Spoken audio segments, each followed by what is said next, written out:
నేర్పించినటువంటి teachers వలన ఈ యొక్క గోల్డ్ మెడల్ సాధించగలిగారు. అంతేకాక మీ తల్లిదండ్రులకు కూడా నేను ధన్యవాదాలు తెలుపుకుంటున్నాను. ఎందుకంటే మిమ్మల్ని రోజు స్కూల్కి పంపించడంలో ఫస్ట్ పాత్ర వాళ్ళదే కాబట్టి, తర్వాత మిమ్మల్ని ఇంత బాగా తీర్చిదిద్ది మీరు ఇట్లా సాధించడానికి చేసినటువంటి కృషిని బట్టి మళ్ళీ స్కూల్ యాజమాన్యానికి కూడా నా యొక్క అభినందనలు తెలుపుకుంటున్నాను. మీరు ఇంకా బాగా మంచి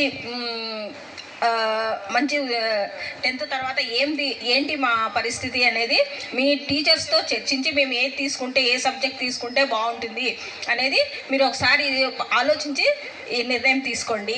తర్వాత మీరు మాకంటే ఇంకా బాగా చదవాలా, బాగా చదివి మంచి అంటే మీ భవిష్యత్తు కోసమే ఎవరైనా చెప్పేది, తల్లిదండ్రులు కానీ టీచర్స్ కానీ. ఇప్పుడు ఇక్కడ నుంచి వెళ్ళారంటే ఏ స్కూల్ నుంచి వచ్చినారు అనేది అడుగుతారు. అప్పుడు ఏమంటారు వివేకానంద అంటే అప్పుడు ఆ స్కూలు చాలా బాగా అంటే టీచర్స్ని మంచిగా ఉన్నారు, తర్వాత పిల్లల్ని చాలా బాగా ఎంకరేజ్ చేసి అన్ని విషయాల్లో వీళ్ళని ప్రోత్సహిస్తున్నారు అనేది అందరు తెలుసుకుంటారు. మిమ్మల్ని చూసి ఇంకా స్టూడెంట్స్ బాగా చదవగలుగుటకు మంచి అవకాశం అన్నమాట. మీ టీచర్స్ మీకు ఇస్తున్నటువంటి ప్రోత్సాహాన్ని మరి మీరు బాగా సద్వినియోగం చేసుకొని మరి మీరందరూ మంచి స్థాయిలో ఉండాలని కోరుకుంటున్నాను.